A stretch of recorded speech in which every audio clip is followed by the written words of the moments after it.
अस्सलाम वालेकुम, welcome back students. तो आज हम फिर से मिले हैं कुछ सीखने के लिए। तो आज हमारा टॉपिक है अंडरस्टैंडिंग मार्जिनलाइजेशन, जो हमारा सोशल साइंस का टॉपिक है। तो विदाउट वेस्टिंग एनी टाइम हम सीधे टॉपिक पे आते हैं। ये सबसे पहले हमें जो इस टॉपिक में क्या पढ़ना है, अंडरस्टैंड करना है मार्जिनलाइजेशन क्या होती है। ठीक है, वो हम आगे देखेंगे। और इसमें जो टॉपिक्स हमें हैं, मार्जिनलाइजेशन का मीनिंग क्या होता है, आदिवासीज, स्टीरियोटाइपिंग, जिसमें बहुत सारे टॉपिक्स हमने पिछली क्लासेस में मतलब पहले ही पढ़े हैं। स्टीरियोटाइपिंग हो गया, डेवलपमेंट हो गया, माइनॉरिटीज हो गया।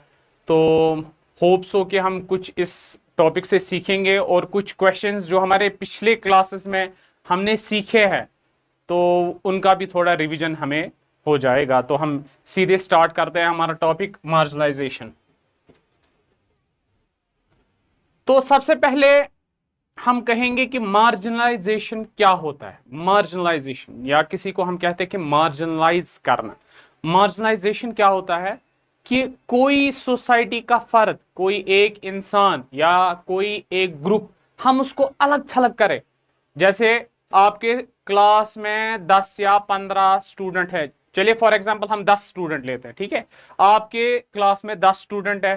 तो 10 स्टूडेंट में अगर हम किसी एक स्टूडेंट या दो स्टूडेंट्स को अलग बिठाएंगे, नहीं तुम अलग बैठो, तुम यहां नहीं बैठ सकते, यानी हमने उनको क्या किया, हमने उनको अलग कर दिया, मार्जिनलाइज कर दिया। हमने उनको वो राइट्स नहीं दी जो हमें, मतलब हमने अपनी बराबरी का उनको नहीं समझा।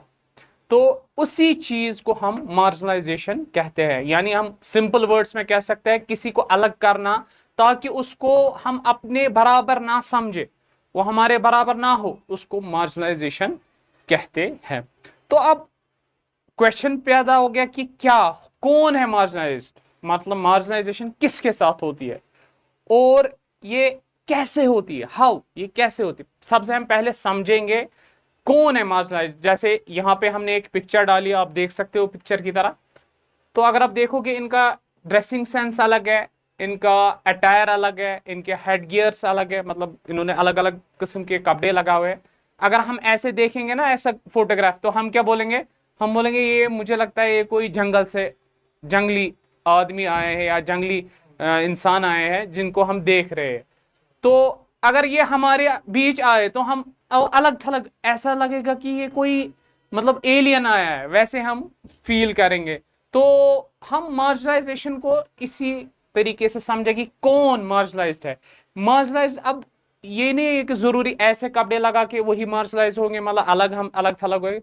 कभी हमारे क्लास में, आपको भी एग्जाम्पल मैं देख सकता हूँ, आपकी क्लास, तो आपकी क्लास में कभी कोई नया बच्चा आता है जो गांव से आता है या कोई बिहार से, किसी और स्टेट से आता है, जो अलग लैंग्वेज बोलता है, अलग ड्रेसिंग सेंस होता है, उसका खाने का अंदाज अलग होता है, उसके खाने अलग होते हैं। तो हम उसको क्या कहते हैं, हम उसको नहीं नहीं तो हमारे साथ मत बैठ, हमें तुम इसकी बात ही समझ नहीं आ रही है, हम तो कश्मीरी करते, उर्दू करते, इंग्लिश करते, ये पता नहीं कौन सी लैंग्वेज करता है। तो हम उसको अलग बिठाते हैं, यानी लैंग्वेज के बेस पे हम उसको मार्जिनलाइज यानी अलग थलग करते हैं।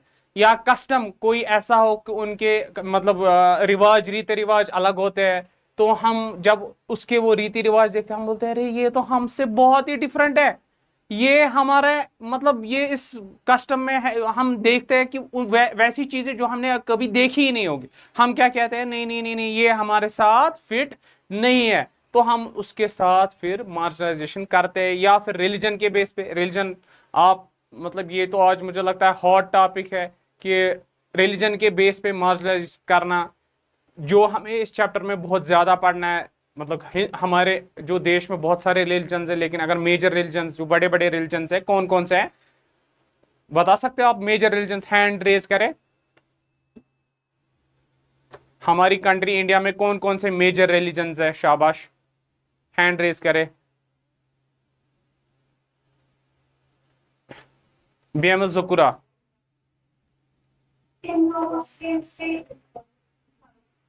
जी बेटा,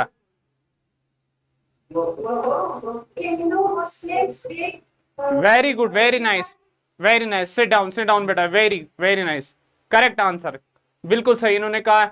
हिंदुइज्म हमारा जो है वो मेन रिलीजन है, मेजोरिटी का है। क्रिश्चियनिटी है, मुस्लिम्स है, सिख्स है। तो इसी तरह बहुत सारे अदर रिलीजन्स है। मैंने पिछले एक क्लास भी पढ़ाया था, उसमें हमने बुद्धिज्म और जैनिज्म के बारे में पढ़ा था। तो वो भी हमारे कंट्री के कुछ रिलीजन्स है, लेकिन वो माइनॉरिटी में आते हैं। मेजॉरिटी में जो है वो हिंदुज्म आता है। तो उस रिलीजन के बेस पे भी मार्जिनलाइजेशन कभी कभी हमें अनफॉर्चुनेटली देखने को मिला है, वरना होना तो नहीं चाहिए, क्योंकि मार्जिनलाइजेशन अच्छी चीज नहीं है, क्योंकि हम बराबर है, सारे लोग इक्वल है, सारे राइट्स, सारे जो कानून है सबके लिए सेम है। तो मार्जिनलाइजेशन कभी रिलीजन में भी होता है, कभी इकोनॉमिक, कभी आपने देखा कि गरीब लोग है वो अपने आप को अलग थलग पाते हैं, वो किसी दूसरे मतलब इलाके में रहते हैं, वो अमीरों के घरों में दूर दूर रहते हैं। उनको लगता है कि हम क्योंकि हमारा इकोनॉमिक स्टेटस इनसे नीचे है, हमारा सोशल स्टेटस इनसे नीचे है, तो जात पात के बिना पे भी कभी कभी ये हो जाता है। तो हमारा जो चैप्टर है ये सबसे पहले स्टार्ट होता है एक स्टोरी, फिक्शनल स्टोरी से। क्या वो स्टोरी क्या है मैं आपको बताता चलूंगा। तो आप पिक्चर्स भी देख सकते हैं, ये थोड़ा डिम भी हो सकता है, लेकिन मैं आपको साथ साथ नरेशन बताता चलूंगा।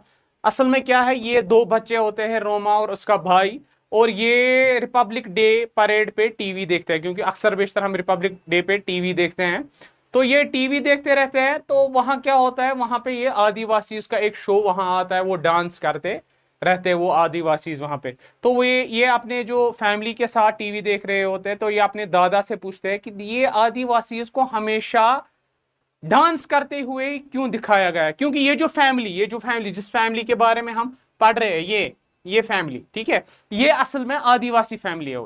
आदिवासी कौन है, सबसे पहले तो ये सवाल है। आदिवासी असल में वो लोग हैं जो या तो जंगल में रहते हैं या जंगल के बहुत नजदीक रहते हैं, उनको एक क्लोज एसोसिएशन होती है इस जंगल के साथ, यानी वो अपना खाना पीना रहना सहना उनका कल्चर सारा डिपेंड किस पे होता है, वो फॉरेस्ट्स पे डिपेंड होता है, यानी वो या तो फॉरेस्ट में रहते हैं या फॉरेस्ट के करीब। लेकिन अब सवाल पैदा होता है, ये तो शहर में है और शहर में टीवी देख रहे हैं, तो ये आदिवासी शहर में कैसे आए, वो भी आप इस चैप्टर में देखोगे। जब आप ध्यान से इस चैप्टर की तरफ ध्यान दोगे आपको भी समझ आएगा ये कैसे शहर में पहुंचे और इनको किस चीज ने मजबूर किया शहर आने में और अपना वो जंगल छोड़ने में और शहर में बसने में। तो हम स्टोरी की तरफ फिर से चलते हैं।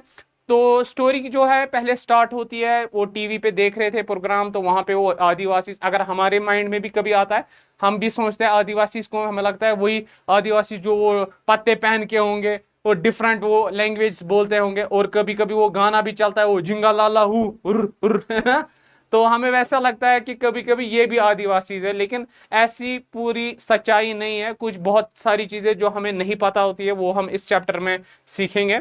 तो ये स्टोरी पे सीधे चलते हैं विदाउट वेस्टिंग टाइम। तो ये अपने दादू से कहता है कि ये जो आदिवासी है ये हमेशा ही ऐसे दिखाते हैं कि ये डिफरेंट मतलब कपड़े पहने हुए, पत्ते पहने हुए, जानवरों की खालों के पहने हुए, ये प्रॉपर कपड़े भी नहीं पहनते, तो ये क्यों ऐसा दिखाते हैं। इनका दादू जो है वो रिप्लाई करता है, तो ये ऐसी बात नहीं है, इनका जो कल्चर है, इनका जो कस्टम्स है, इनके जो रिचुअल्स है बहुत ज्यादा रिच है, लोगों को इनके बारे में पता नहीं है। तो वो नॉस्टैल्जिक हो जाते हैं। नॉस्टैल्जिक का मतलब होता है वो पास्ट में चले जाते हैं और उनको अपना बचपन याद आता है इनके दादू को। तो इनका दादू जो है वो इनको कहता है कि बचपन में मैं जब था, मैं असल में अपने गांव में रहता था, तो हमारा गांव एक बहुत ही ब्यूटीफुल गांव उड़ीसा में था। तो क्योंकि ये आदिवासी होती है, ये गांव में रहते हैं, और वो गांव कहाँ होता है, वो जंगल में होता है। तो जंगल में वो सारी चीजें हमें मैसर थी जो हमें जिंदगी गुजारने के लिए जरूरत होनी चाहिए। हमें खाना पीना रहना, मतलब जो भी जिंदगी की जरूरियात, जिंदगी की सब चीजें वो हमें जंगल से मिलती थी, और हमें अपनी जिंदगियों में बहुत खुश थे हम। लेकिन फिर क्या हुआ, फिर हमारी सिचुएशन चेंज होने लगी। क्यों? क्योंकि वहां से बहुत सारे कंट्रैक्टर्स आए जो मतलब काम करते थे, तो वो जंगलों की तरफ आए। उनको लगा कि जंगलों में बहुत सारी ऐसी चीजें जो हमारी फायदे के लिए, तो उन्होंने वो चीजें जंगलों से लेना स्टार्ट किया और उन्होंने जंगलों पे कब्जे करना स्टार्ट किया। जैसे आप ये इस पिक्चर में आप खुद देख सकते हो, या आपकी बुक में भी ये पिक्चर है। तो इन्होंने धीरे धीरे जंगलों पे कब्जे स्टार्ट किए, इन्होंने बिल्डोजर लगवाए, इन्होंने जंगल काटने स्टार्ट किए। तो हमने, क्योंकि आदिवासी ज्यादा पढ़े हुए नहीं थे, तो इन्होंने कोशिश तो की अपने जंगल बचाने के लिए, लेकिन दिन ब दिन ज्यादा से ज्यादा कंपनीज आई, माइनिंग कंपनीज, उन्होंने को पता लगा कि इनके जंगल के नीचे अच्छे अच्छे रिसोर्सेज है। तो इन्होंने क्या किया, इन्होंने कोशिश की कि ये इनकी ज़मीन हमें बेच दे कंपनी वालों को। तो इन्होंने जब इनको कंपनी को आधों ने बेच दी, आधों ने नहीं बेची, तो जिन्होंने नहीं बेची उनको फोर्सफुली उन्होंने मारपीट के या फोर्स के जरिए वो ज़मीन उनसे हड़प ली और उनको थोड़ी बहुत जो पैसे थे वो दे दिए। इनका जो ये ग्रैंडफादर है वो खुद कहता है कि मेरे पास 30 एकर्स ऑफ लैंड है। क्या आपको पता है एक एकड़ कितने कितने कनाल के बराबर होता है? किसी को पता है? हैंड रेज करे। एक एकड़, एकड़ मतलब होता है जिससे हम जमीन नापते हैं, एक यूनिट होता है। बीएमएस जुकरा, बीएमएस जुकरा, एक एकड़ पता है आपको कितने कनाल्स होते हैं? शाबाश, कोई बात नहीं, मैं आपको बोल देता हूं। हाँ हाँ बेटा, हाँ बेटा, जी बेटा। नहीं नहीं, वो 8 कनाल के बराबर होता है एक एक एकड़। ठीक है, तो ये जो है, ये इनके पास इतनी जमीनें होकर भी इनको वहां से थोड़ी से पैसे में देकर इनको वहां से निकाला गया। और इनकी जब जमीनें नहीं रही तो इनको क्या हो गया, इनका लाइवलीहुड यानी जो मतलब खाने पीने का जरिया वो खत्म हो गया। इनका खाने पीने का जरिया ही नहीं, इनका सब कुछ खत्म हो गया ऑलमोस्ट। ठीक है, इनके जो कस्टम्स थे, मतलब इनका रिलीजन, क्योंकि इनका जो रिलीजन वो भी काफी डिफरेंट होता है, वो भी खत्म हो गया। इनका ऑलमोस्ट कह सकते हैं कि इनका कुछ नहीं रहा, ये तबाह बर्बाद हो गए। और ये वहां से बेचारे इनके इसके जो ग्रैंडफादर हैं इनको निकलना पड़ा। तो फिर ये शहर की तरफ आए। तो शहर में इनके जो, आपको पता है, ये शहर में बहुत खर्चे होते हैं और शहर में जो भी चीज़ होती है वो महंगी होती है। तो इनके जो पैसे हैं वो ख़त्म हो गए जल्दी से जल्दी। फिर इनके जो पापा थे इन बच्चों के, यानी इस ग्रैंडफादर के जो बेटे थे, उनको नौकरी लग गई दिल्ली में, तो फिर ये दिल्ली चले गए। और वही एक रीज़न था कि ये 2 बच्चे स्कूल नहीं जा पाए, क्योंकि इनके पास उतनी फाइनेंशियल कंडीशंस अच्छी नहीं थी। अच्छा, लास्ट में इनको भी समझ आया नहीं, हमारे दादू के साथ ऐसा हुआ, क्योंकि इनके साथ भी ऐसा एक इंसिडेंट हुआ था। इन्होंने बोला हाँ, जब हम पहले पहले स्कूल में गए थे तो हम एक डिफरेंट लैंग्वेज बोलते थे, अपनी मदर टंग जिसको संथाली कहते हैं। वो बहुत सारे ट्राइबल ग्रुप्स वो लैंग्वेज बोलते हैं। जैसे अगर हम पहले पहले जब स्कूल जाते हैं तो हम कश्मीरी करते थे, तो हमारी कभी इंग्लिश समझ नहीं आती थी। तो वैसे ही इन्होंने भी कहा कि हमारी जो लैंग्वेज है वो दूसरों को समझ नहीं आती थी, तो और वो हमारे से थोड़ी दूरी इख्तियार करते थे। वो उसी को कहते हैं मार्जिनाइजेशन, उनको मतलब अलग थलग रखना। तो लेकिन धीरे धीरे हमने हिंदी सीखी। तो ये जो लड़का होता है ये बोलता है काश मेरा वो विलेज, मेरे वो दादू का विलेज ऐसे ही होता, तो मैं लोगों को दिखाता कि हम कितने रिच थे, मतलब हमारी कल्चर कितना रिच था, हमारा रिलीजन कितना था, अच्छा था। लेकिन इसका दादू इसको कहता है वो विलेज तो नहीं रहा, लेकिन स्टोरी अभी भी है, तुम उनको अभी भी स्टोरी बोल सकते हो। तो इस केस से हमें क्या समझ आया, कि हमें समझ आया कि सबसे पहले तो आदिवासियों के बारे में हमने बहुत कुछ जानकारी ली, लेकिन हमें एक और चीज समझ आई कि आदिवासी का मतलब खाली ये नहीं होता है जंगल वाले लोग या जंगल में बसने वाले, उसका मतलब होता है उनका एक बहुत बड़ा कस्टम है, बहुत बड़े रिलीजन से वो आते हैं, उनकी अलग अलग लैंग्वेज है, उनका अलग वे ऑफ लाइफ है, और उनका जो ये कल्चर है रिच कल्चर है। क्योंकि बहुत सारे मतलब बुक्स में ये लिखा गया है कि आदिवासी जो है उनको मोर देन 10,000 प्लांट स्पीशीज का पता था कि वो किस चीज़ में इस्तेमाल की जाती थी, जिसके लिए हमें बहुत सारी रिसर्च पहले करनी पड़ती है कि लेकिन उनको पहले से वो जनरेशनल नॉलेज, किसी को अपने बाप से, उनको अपने ग्रैंडफादर, उनको अपने ग्रैंडफादर से वो इंफॉर्मेशन मिली। तो ये हमें इस स्टोरी से कुछ पता चला। उसके बाद अब हम आदिवासीज के बारे में थोड़ा ब्रीफली पढ़ेंगे। आदिवासीज असल में है कौन? इसमें पहला वर्ड जो मैंने यूज किया है वो है ओरिजिनल इनहेबिटेंट्स। इनहेबिटेंट का मतलब होता है वहां का रहने वाला, ओरिजिनल का मतलब होता है वही का, यानी मेरे फादर भी वही के थे, मेरे ग्रैंडफादर भी वही थे, उनके ग्रैंडफादर भी वही, यानी हम कहीं से माइग्रेशन करके वहां नहीं आए। और ये जो आदिवासी है ये असल में वही लोग हैं जो जंगल में रहते हैं या जंगल के क्लोज रहते या रहते थे। मैंने यहाँ पे वर्ड किया है हु लिव्ड, क्योंकि ये इंपॉर्टेंट है हमारे चैप्टर के कंटेक्स्ट में। हमें समझना है कि बहुत सारे आदिवासी अब वहां पे नहीं रहते, उनको वहां से निकाला गया है। कैसे निकाला गया, क्यों निकाला गया, वो आपने उस स्टोरी में देखा। और भी हम देखेंगे, क्योंकि उनके साथ वो जो है मार्जिनाइजेशन हुई है। तो उसके बाद हम देखते हैं कि ये जो आदिवासी ये कहाँ रहते हैं। आदिवासी जो कम्युनिटी है ना, ये पूरे इंडिया में रहती है, बहुत सारे स्टेट्स में। जैसे उड़ीसा अगर आप ले लोगे एक स्टेट, उड़ीसा में 60 अलग अलग ट्राइब्स के अलग अलग आदिवासी रहते हैं। यानी पूरे इंडिया में 500 से प्लस डिफरेंट काइंड्स ऑफ आदिवासी। यानी ये नहीं है कि जो मतलब राजस्थान है वहां पे भी एक किस्म के आदिवासी है, तो उड़ीसा में भी नहीं। उड़ीसा में 60 अलग अलग ट्राइब्स के अलग अलग, जिसको आप कह सकते हो कि अलग अलग उनका कस्टम है, उनमें थोड़ी फर्क है, उनके रहन सहन में बहुत फर्क होती है। तो पूरे इंडिया में अगर देखेंगे तो लगभग लगभग 500 से प्लस आदिवासी कम्युनिटीज रहती है। और अगर हम इंडिया की पॉपुलेशन के हिसाब से देखेंगे तो इंडिया की पॉपुलेशन के हिसाब से 8% इंडिया की पॉपुलेशन आदिवासी, यानी बहुत बड़ा चंक एक जो है वो आदिवासी है। यानी वो या तो जंगल में रहते थे या जंगल की एसोसिएशन में रहते थे, या आधे रहते भी है। अभी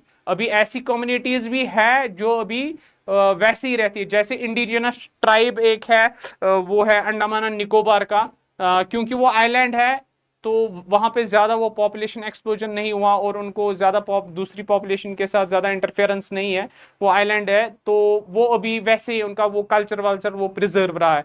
तो ये चीज है। जैसे अगर हम इंडिया का मैप देखेंगे ना, मैं कोशिश करूंगा थोड़ा ना मैप बनाने की। एक मिनट, अगर हम इंडिया का मैप देखेंगे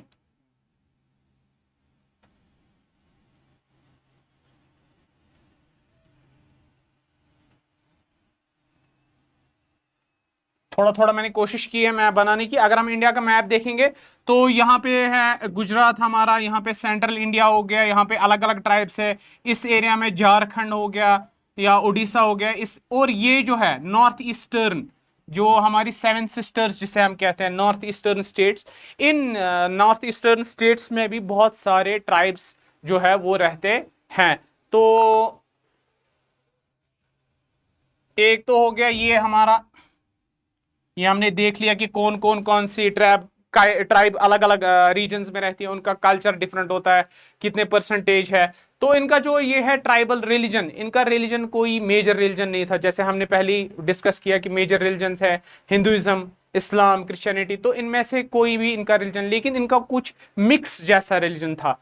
ठीक है, इनका अपना वो कस्टमाइज्ड वो होता था रिलीजन, क्योंकि मैंने पहले ही कहा कि इनको ये सिटी के दूर रहते थे, जो जंगल में या जंगल के करीब रहते थे, तो ज्यादा सिटी पीपल या टाउन पीपल के साथ इनकी इंटरेक्शंस नहीं होती थी। तो इनका रिलीजन काफी डिफरेंट होता था। ये किससे पूछते थे, ये बहुत डिफरेंट जो ट्राइब्स है वो डिफरेंट डिफरेंट तरीके से, ज्यादा ये नेचर स्पिरिट्स यानी माउंटेन्स को पूछते थे, रिवर्स को पूछते थे, या कोई बड़ा पेड़ होता था उसको पूछते थे। ये नेचर को ज्यादा पूछते थे, या इनके एंसेस्टर्स जो बड़े बड़े लोग थे जो गुजर गए थे ये उनको भी पूछते थे।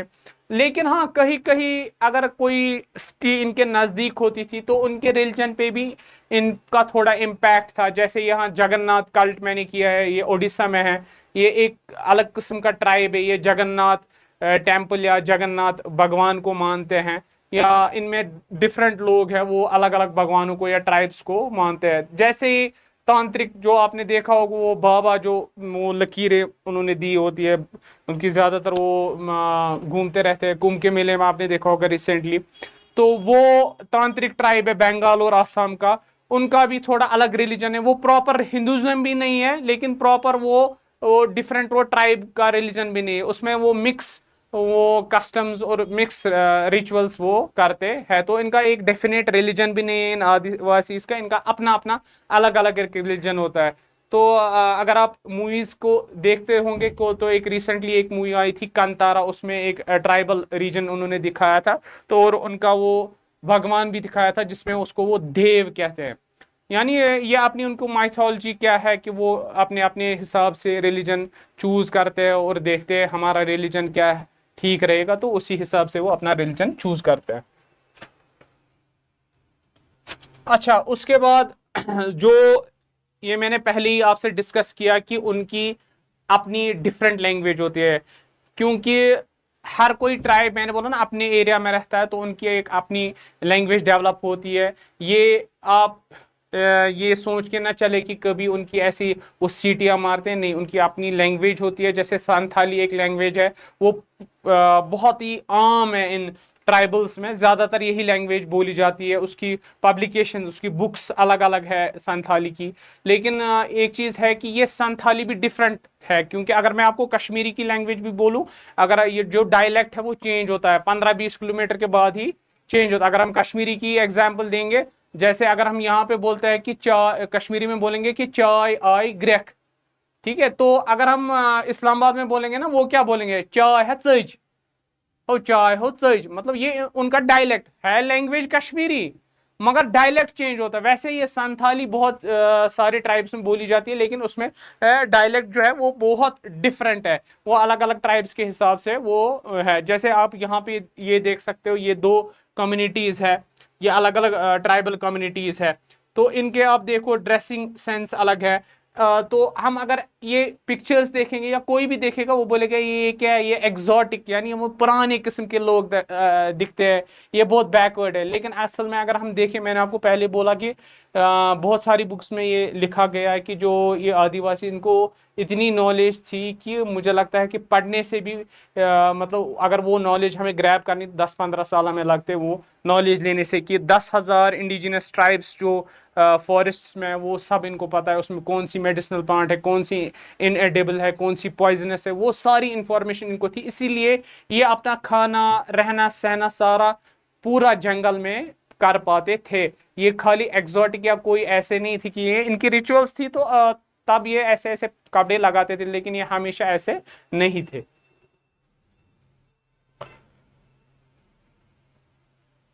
अच्छा, एक और यहाँ पे वर्ड आ गया, आदिवासीज एंड स्टीरियोटाइपिंग। ये वर्ड आपने इससे पहले सुना होगा, क्योंकि ये शायद 7th की 6th की बुक में, सोशल साइंस में है, स्टीरियोटाइपिंग। कौन इसका मीनिंग बोल सकता है, वो प्लीज रेज हैंड करेगा। स्टीरियोटाइपिंग, खाली स्टीरियोटाइपिंग चाहिए मुझे। स्टीरियोटाइपिंग क्या होता है, शाबाश। एनीवन? स्टीरियोटाइपिंग। बीएमएस क्रिशबल, बीएमएस क्रिशबल, हाँ बेटा। वो एग्जाम बेटा बोले, वो एग्जाम बेटा, हाँ बोले। फर्क करना, हाँ, एक एक मीनिंग ऐसा भी बोल सकते, लेकिन प्रॉपर ये मीनिंग नहीं है। शाबाश, very good try, very good try. आप ये रिलेट कर सकते हो इससे, शाबाश। सिट डाउन बेटा, वेरी गुड। अच्छा, अगर हम स्टीरियोटाइपिंग की बात करेंगे ना, देखिए मैं आपको बोलूंगा, जैसे मैं एग्जांपल लेता हूं, हम अगर हमें लड़की को टॉय लाना होगा तो हम क्या लाएंगे, हम ज्यादातर क्या लाएंगे, उसके लिए एक डॉल लाएंगे। और अगर हमारे लड़के के लिए कुछ टॉय लाना होगा तो हम क्या लाएंगे, हम ज्यादातर उसके लिए बैट लाएंगे या फिर कार लाएंगे। तो हमने ये पहले ही माइंड में बना लिया है कि लड़की का मतलब है वो गुड़िया से खेलेगी, और लड़के का मतलब है वो कार या बैट से खेलेगा। यानी इसी को कहते हैं स्टीरियो, अपने दिमाग में पहले ही बिठवाना कि नहीं, उसको क्या पसंद है उसके साथ हमें कुछ नहीं, हमें पहले से ये दिमाग में बैठ गया है कि नहीं, ये लड़की है तो उसको ये करना है, और लड़का है तो ये। इसी तरह हम स्टीरियोटाइपिंग करते हैं। जैसे अगर मैंने आपको इससे पहले जो स्लाइड थी, इससे पहले मैंने आपको ऐसी पिक्चर्स दिखाई, ठीक है, ये दो पिक्चर्स मैंने आपको दिखाई, तो इस पिक्चर से हमें क्या समझा, अगर हम ऐसे ही ये चैप्टर के बिना हम ये पिक्चर्स देखते, हम देखते अरे ये तो जंगली लोग हैं, इनको तो कुछ पता ही नहीं होगा। इवन दो कि अगर इन्होंने पढ़ा भी नहीं होगा, मैंने आपको पहले ही बोला कि 10,000 से ज्यादा प्लांट्स के बारे में इनको पता होता है। यानी अगर इन्होंने नॉलेज भी नहीं होगी, लेकिन उसके अलावा इनको जो कल्चरल नॉलेज, अपनी नॉलेज इतनी है कि वो सरपास करती है इनको, और उनको हेल्प करती है पूरी जिंदगी बसर करने में। ठीक है, यानी जो हमारे स्टीरियोटाइपिंग वे, अब हमने क्यों इनको मार्जिनलाइजेशन की, क्योंकि हमारे दिमाग में पहले स्टीरियोटाइप था कि ये जंगली लोग हैं, इनको कुछ पता ही नहीं होगा, ये प्रिमिटिव है। प्रिमिटिव मतलब पुराने लोग हैं, जंगल में रहते, देखो इनका ड्रेस क्या है, कलर इन्होंने मतलब जंगल में पत्ते लगाए हैं कपड़ों के बदले। मगर जो इनको नॉलेज पार्ट है, जो इनको लाइफ गुजारने का तरीका है, जो ये एनवायरमेंटल फ्रेंडली माहौल में रहते हैं, जो ये माहौल को साफ रखते हैं, वो हम नहीं देखते हैं। हम इनके कलरफुल कॉस्ट्यूम्स को देखते हैं, हम मतलब देखते हैं कि इनके पास एजुकेशन नहीं है, कंप्यूटर नहीं है, तो ये नॉलेजेबल नहीं है, हम वो चीज नहीं देखते। तो इस चीज से क्या होती है, इस चीज से डिस्क्रिमिनेशन होती है। फिर हम जब अगर कहीं पे हमें दिखेगा इनका फोटो भी, तो हम क्या कहते हैं कि ये देखो ये आदिवासी है। और हम आदिवासी को कैसे दिखाते हैं, पत्ते लगा के। हम आदिवासी को क्या देखा, डांस करते हुए ऐसे ऐसे, जिंगा लालाओ जिंगा लालाओ। हमें लगता है ये आया ये जंगली, इसको कुछ पता नहीं है। लेकिन अगर हम देखेंगे उनका नॉलेज पार्ट, उनका कल्चर कितना रिच है, वो कैसे, अगर कोई किसी को चोट लगती है, वो कैसे कोई प्लांट लेकर आते हैं और उसको वो प्लांट से हील करते हैं, उनको वो जड़ी बूटियों की नॉलेज। अब हमें वो साइंस में एक मतलब आयुष डिपार्टमेंट पूरा अलग ही करना पड़ा, ताकि वो इन जड़ी बूटीज या प्लांट्स पे रिसर्च करना पड़ा। मतलब नए से हमें रिसर्च करना पड़ा, डिपार्टमेंट ही अलग निकालना पड़ा।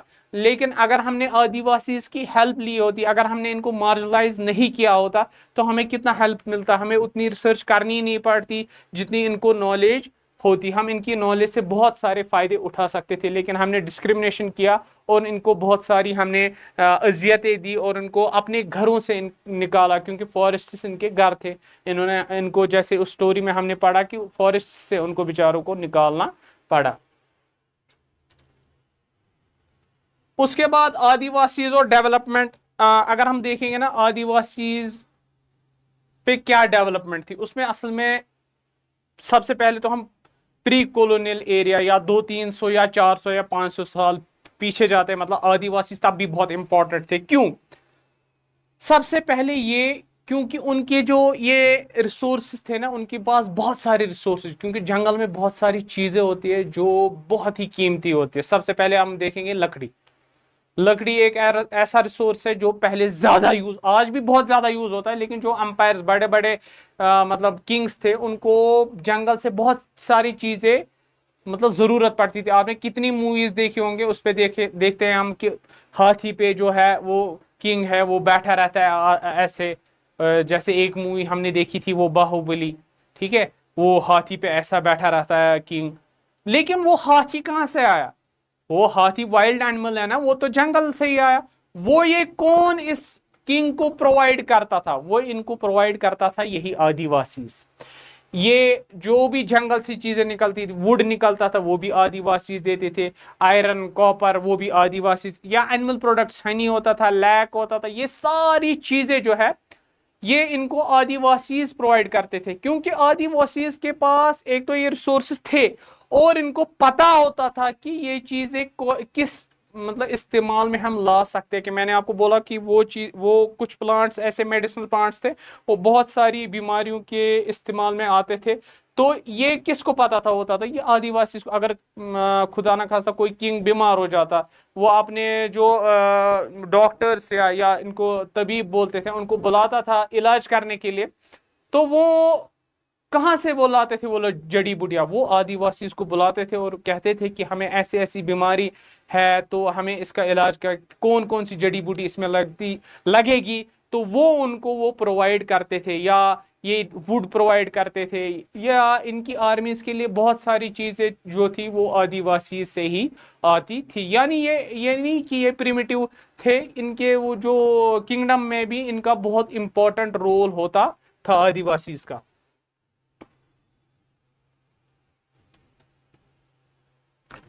ठीक है, अब प्री कॉलोनियल मतलब जो जब ब्रिटिशर्स इधर आए, तब ब्रिटिशर्स ने इनको देखा कि इनको लगा ये हंटर गैदरर है। जब ब्रिटिशर्स ने देखा ना इनको, जब अंग्रेज यहाँ पे आए, उनको बोला, ये उनको लगा ये हंटर गैदरर और ये शिफ्टिंग एग्रीकल्चर, वो हमने पढ़ा है झूम कल्चर, वो एग्रीकल्चर, वो क्या करते हैं, वो एक पीस ऑफ लैंड को वहाँ पे क्लियर करते हैं, फॉरेस्ट को वहाँ पे जलाते हैं उस पीस ऑफ लैंड पे, और वहीं पे एग्रीकल्चर करते हैं। फिर अगले साल कोई और पीस ऑफ लैंड यूज करते हैं। उनको लगता था ये यही है। ठीक है। लेकिन जब वो मतलब पूरा सेटल होने लगे तो इन्होंने बहुत सफ़र किया। वो उस स्टोरी जो थी वो उस स्टोरी में हमने मतलब क्लियरली देखा, क्योंकि मतलब जो अंग्रेज़ थे उन्होंने यहाँ पे बहुत सारी चीज़ें ऐसी की जिसके लिए उनको बहुत सारी डेवलपमेंट के लिए बहुत सारी चीज़ें चाहिए। जैसे उन्होंने रेलवे लाइन बिछाई, उसके लिए उनको लकड़ी चाहिए थी, रेलवे कोच के लिए लकड़ी चाहिए थी। वो कौन उनको देता था? वो उनको आदिवासी देते थे। लेकिन उन्होंने डायरेक्टली आदिवासी से नहीं ली, उन्होंने आदिवासी को क्या किया, उन्होंने इनको एक्सप्लॉइट किया, मार्जिनलाइज पहले उनकी, क्योंकि ये उनके पास बेचारों के पास एजुकेशन थी नहीं। तो उन्होंने क्या किया, उन्होंने इनके ज़मीन खाए, वहाँ कॉन्ट्रैक्टर्स भेजे, तो उन कॉन्ट्रैक्टर्स ने इनकी ज़मीन खाई, इनको उस ज़मीन से बाहर निकाला, या ज़बरदस्ती या कुछ थोड़ा बहुत पैसे इनको दिए, नौकरी की लालच दी कभी कभी कि हम आपको नौकरीज देंगे, तो उनको वहाँ से निकाला। और इनको बेचारों को माइग्रेशन करना पड़ा, माइग्रेशन तो आपको पता ही है, वहाँ से निकलना पड़ा और किसी अलग स्टेट में जाकर इनको काम करना पड़ा। मतलब अभी तो इनके पास इतनी ज़मीनें होती, अपनी जब इनकी ज़मीनें थी वो ऐश से अपनी ज़िंदगी गुजारते थे, लेकिन अब ये क्या बन गए, माइग्रेट करके लेबरर्स बन गए। मतलब ये मतलब मजदूरी करने लगे। एक हिसाब से ऐसे कहें कि ये आसमान पे थे और आसमान से ये पटक के जमीन पे आ गए। इतनी इनकी मतलब दुर्दशा, इतनी इतनी इनकी कंडीशंस खत्म खराब होगी बहुत। इनको प्लांटेशंस प्लांटेशंस भी आपने पढ़ा होगा पिछले क्लासेस में, जैसे टी प्लांटेशन, जो एक बहुत बड़ा एरिया होता था तो वहाँ पे एक क्रॉप वो वहाँ पे उगाते थे, जैसे टी प्लांटेशंस थी, या कॉफ़ी प्लांटेशन, जूट प्लांटेशन थी, रबर प्लांटेशंस थी। तो ये उन्हीं पे बेचारे अब काम करने लगे। और इनकी कंडीशन बहुत ख़राब थी, इनके पास पैसे नहीं थी, ज़मीन नहीं थी, कुछ नहीं था। तो इनको अब लेबरर्स के हिसाब से अब काम मतलब ये लेबरर, क्योंकि नॉलेज भी थी इनके पास, लेकिन वो जंगल की नॉलेज थी, शहर में वो नॉलेज नहीं चलती, और इन्होंने पढ़ा भी नहीं था बेचारों ने। तो इनको छोटे छोटे मीनियल जॉब्स जिन्हें कहते हैं, छोटे छोटे जॉब्स करने पड़े ताकि ये अपनी फैमिली का गुजारा कर पाए। अच्छा, उसके बाद इन्होंने जो बाकी मतलब हम स्टेट का देखेंगे या कंट्री का देखेंगे, डेवलपमेंट तो की, लेकिन इनके साथ क्या हुआ, इस डेवलपमेंट से क्या हुआ, इनके साथ दो चीजें हुई। इनका जो लैंड है वो दो चीजों में सर्फ होने लगा। वो क्या था? एक तो एग्रीकल्चर और इंडस्ट्रीज। ठीक है, एग्रीकल्चर क्यों? क्योंकि ज्यादा से ज्यादा पॉपुलेशन बढ़ने लगी, तो जो गवर्नमेंट थे उनको ज्यादा से ज्यादा फूड क्रॉप्स चाहिए, तो उन्होंने फॉरेस्ट लैंड इनका पकड़ना शुरू किया और इनको वहां से निकाला गया। वहां पे बड़े बड़े प्रोजेक्ट्स बने, प्लांटेशंस बने। जैसे डैम अगर बना तो उसमें 30-25 गांव पानी के नीचे जाते थे, क्योंकि डैम में जब पानी बढ़ता है तो वो एक बड़े मतलब हाइट तक चढ़ता है पानी, तो वो जो उसके इर्द गिर्द जो इलाके आते थे वो सारे इलाके किस में, वो पानी में चले गए। तो जब वो पानी में चले गए तो इनका वो एरिया ही खत्म हो गया। एग्रीकल्चर अब करते थे ये, तो एग्रीकल्चर से भी गवर्नमेंट ने बोला एग्रीकल्चर के लिए लैंड चाहिए, उनको फॉरेस्ट क्लियर करने पड़े, तो उससे भी इनका बहुत सारा लैंड जो है वो गवर्नमेंट के तहवील में चला गया। और इंडस्ट्रीज जो ज्यादातर माइंस अगर हम देखें झारखंड में या उड़ीसा में है, वो इन्हीं ट्राइबल एरियाज में है। माइंस तो पता ही होगा, जो हम जमीन के नीचे खोदते हैं और उसमें मिनरल्स निकलते हैं, उनको माइंस कहा जाता है। तो वो बड़ी बड़ी माइंस इन्हीं ट्राइबल एरियाज के एरिया में ज्यादातर पाई जाती थी। और क्या होता था कि इनको ये एरियाज छोड़ने पड़ते थे। ठीक है, जो इस प्रेजेंटेशन में भी मैंने दिखा होगा कि 50% जो है डिस्प्लेस्ड जो है वो माइनिंग के कारण हुए, जो ये ट्राइबल्स थे 50%। और नॉर्थ ईस्ट में आप देखोगे, नॉर्थ ईस्ट में भी बहुत सारे प्रोजेक्ट्स है गवर्नमेंट के, बहुत सारे डैम्स बनाए हैं गवर्नमेंट ने, और वो मिलिटराइज्ड जोन है, क्योंकि वहाँ पे हमारे बहुत सारे इंटरनेशनल बॉर्डर्स है, तो वहाँ पे मिलिट्री भी उनको उन इलाकों का कंट्रोल दिया गया, जिन पे ये पहले कंट्रोल कौन करता था? आदिवासी। इनका कंट्रोल छूट गया, तो उसका वो सारा एरिया जो है नॉर्थ ईस्ट इलाकों का वो आर्मी के पास चला गया। तो इससे डेवलपमेंट तो हुई मगर डेवलपमेंट ऐसी हुई कि गवर्नमेंट की तो डेवलपमेंट हुई, स्टेट की डेवलपमेंट हुई, लेकिन उस डेवलपमेंट से ये बहुत पीछे चले गए। इनका जो लैंड वो सारा चला गया, इनका कल्चर वो सारा चला गया। इन दो की मैं कहूँगा कि ये मतलब इनके पास कोई सोर्स ही नहीं रहा अपने लाइवलीहुड का, या कस्टम वो खत्म हो गए। इनका रिलीजन जिस मतलब ये अब मानते थे किसी पहाड़ को, जब वो पहाड़ ही इनसे छिन गया, वो पेड़ ही छिन गया, तो वो रिवर ही छिन गया, तो मतलब वो सोर्स ही नहीं रहा इनको कोई। तो ये उससे बहुत दूर चले गए, अपने इस जिंदगी के इस लो लंगर से बहुत दूर चले गए। और एक और चीज जो वर्थ मेंशनिंग है, जिससे मैं कहूंगा कि इनके जो एरियाज है या इनके जो ये कस्टम्स है वो बहुत सफर हुए। गवर्नमेंट ने बहुत सारे एरियाज नोटिफाई किए। नोटिफाई यानी गवर्नमेंट एक नोटिफिकेशन निकालती है कि फलां से फलां एरिया, तो जैसे कोई एरिया गवर्नमेंट को लगता है कि कोई ये एरिया है, इसमें फॉरेस्ट है, ठीक है, तो इस फॉरेस्ट में कोई अच्छा जानवर है या इसको बचाने की ज़रूरत है, तो वो ये एरिया बंद कर देती है। वो कहती है कि इसमें कोई पॉपुलेशन आ जा नहीं सकती। इसको नोटिफाई करके या तो नेशनल पार्क्स बनाते हैं, ठीक है, नेशनल पार्क्स बनाते हैं या वाइल्ड लाइफ सेंचुरीज बनाते हैं, तो ये गवर्नमेंट के कंट्रोल में आते हैं। अब जो ट्राइब्स यहाँ पे रहते हैं या जो आदिवासी यहाँ पे रहते हैं, उनको वहां से माइग्रेशन करना पड़ता है, निकलना पड़ता है। उसकी मैं आपको एक एग्जांपल बोलूं, हमारे कश्मीर में एक जगह है, बहुत बहुत मशहूर है, श्रीनगर में ही है, उसको हम बोलते हैं दाची गांव। किसको पता है दाची गांव? हैंड हैंड रेस करो, कौन कौन गया है दाची गांव? शाबाश शाबाश। अच्छा, दाची गांव ये एक कश्मीरी वर्ड है। इसका अगर मैं इसको तोड़ के बोलूं ना, दाह दाह छी गांव, मतलब 10 गांव है। यानी वो जो एरिया था ना असल में दाची गांव नेशनल पार्क आज जिसको हम बोलते हैं, वो असल में वहां पे 10 गांव रहते थे, दाची गांव, ठीक है, वो वहां पे 10 गांव रहते थे। उन 10 के 10 गांव को जब वो नोटिफाई एरिया हो गया कि अब नेशनल पार्क बनने वाला है, तो उनको वहां से माइग्रेट करना पड़ा, उनको फॉरेस्ट एरिया छोड़ना पड़ा और इर्द गिर्द के इलाकों में वहां पे बसना पड़ा, जो अब हरवन में आधे आ गए, आधे फकीर गुजरी, आधे दारा, तो वहां उस साइड से वो चले गए। लेकिन उनको जो नोटिफाई एरिया, जो एरिया गवर्नमेंट ने चुना था नेशनल पार्क के लिए, वो उनको छोड़ना पड़ा। तो उससे भी उनको मतलब बहुत सारी तकलीफ हुई, क्योंकि जो उनका पहला अपना लैंड था, अब उनको वहां पे एनक्रोचर्स कहा गया। एनक्रोचर्स हो गया मतलब गवर्नमेंट लैंड पे जो चोरी चोरी आए, एनक्रोचर, ठीक है, मतलब एक हिसाब से उसको कहते हैं ये चोरी से वहां आया, चोर है। मतलब आप देखो, ये अपना ही लैंड था इसको पहले, अब इसको इसी लैंड से निकलना पड़ा, अब इसी को कह रही है एनक्रोचर है। तो ये इसके लिए बहुत मतलब बता दुख की बात थी कि अपना ही लैंड इसको छोड़ना पड़ा। तो उससे इनका लाइवलीहुड है वो भी खत्म हो गया, उनको दूसरे सिटीज में जाना पड़ा काम के लिए, जो हमने पहले ही डिस्कस किया। तो इससे लास्ट में इनसे मतलब इस सारी चीजों से क्या हो गया कि इनको एक साइकिल ऑफ पॉवर्टी आया। वहां तो ये ऐसे थे कि इनके पास सब कुछ था एक जिंदगी बसर करने के लिए, लेकिन अब इनके पास कुछ नहीं था। अब इनको जरूरी माइग्रेशन करना था, दूसरी स्टेट्स में काम करना था और वहां पे कुछ अपनी जिंदगी के लिए कमाना था, तभी ये अपनी जिंदगी बसर कर सकते थे। बाकी मुझे लगता है इंशाल्लाह हम नेक्स्ट चैप्टर में, नेक्स्ट स्लाइड में या नेक्स्ट लेक्चर में हम देखेंगे। कोई क्वेश्चन किसी को आज की स्लाइड के रिलेटेड या आज की लेक्चर के रिलेटेड, प्लीज अपना हैंड रेज करे और बिना झिझक वो क्वेश्चन कर सकता है।